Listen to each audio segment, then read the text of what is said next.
અમરેલી જિલ્લાના કુંકાવાવના જીથુડી પ્રાથમિક શાળામાં 79માં સ્વાતંત્ર્ય પર્વની ભવ્ય ઉજવણી કરવામાં આવી હતી.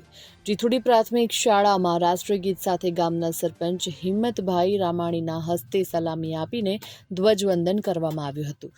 ધર્મજ ફાઉન્ડેશનના ભાવેશભાઈ બાલધા અને વિશાલભાઈ ઠુમ્મર દ્વારા શાળાના બાળકોને શૈક્ષણિક કીટ આપીને બાળકોને પ્રોત્સાહિત કરવામાં આવ્યા હતા. ત્યારે શાળા પરિવાર દ્વારા આભારની લાગણી વ્યક્ત કરાઈ હતી.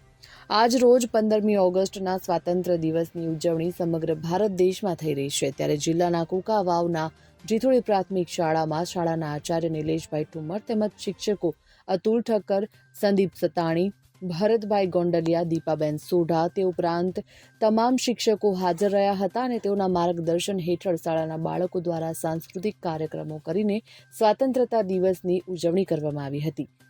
આ કાર્યક્રમ દરમિયાન જીથુડી ગામના સરપંચ હિંમતભાઈ રામાણી, ઉપસરપંચ કૈલાશબેન સોજિત્રા, ચીમનભાઈ સોજિત્રા અને ગ્રામ પંચાયતની સમગ્ર ટીમ તથા SMCના અધ્યક્ષ પ્રતાપભાઈ ધાદલ પણ હાજર રહ્યા હતા અને તમામ બાળકોને પ્રોત્સાહિત કર્યા હતા. Bureau report, Gujarat 5 news.